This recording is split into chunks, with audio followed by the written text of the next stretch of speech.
Guys, share ko lang po dito kung bakit nagkakaroon tayo ng masamang technician o nagkakaroon tayo ng pag nagpa-home service kayo, lagi kayong na-scam.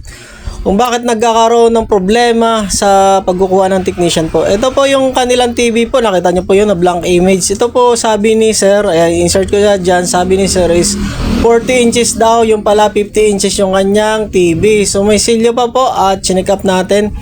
So, ibig sabihin nyo mga sir, pagka malaki yung TV, ibig sabihin malaki rin yung singil. So, maliit yung sinabi niya, maliit lang din yung aking napresyo sa kanya.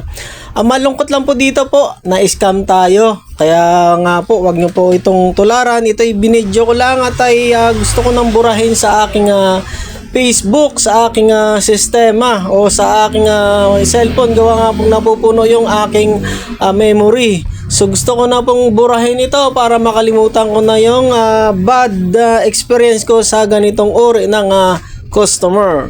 So panoorin nyo to mga sir kung bakit naging masama yung ating customer dito, kung bakit na-scam tayo sa ganitong uri ng home service.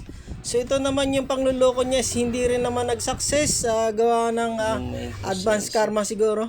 So ito po ang nasira sa kanya is main board, yun po sunog yung kanyang main IC. Ayaw na po mag-process ng image papunta sa kanyang panel. Wala na pong magandang voltahe papunta sa kanyang timing control board, yung maliit na board na yun. Sa ilalim yun po, yan, sa ilalim niyan.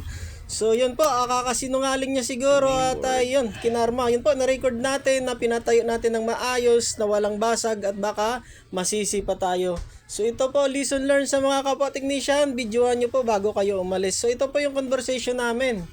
Yan po, ang post nyo lang po yung conversation namin. So po, nagkunwari siya dyan na hindi niya alam yung check-up pay. So hindi po talaga dyan nagbayad po ng check-up pay si sir kahit alam niya na may check-up pay.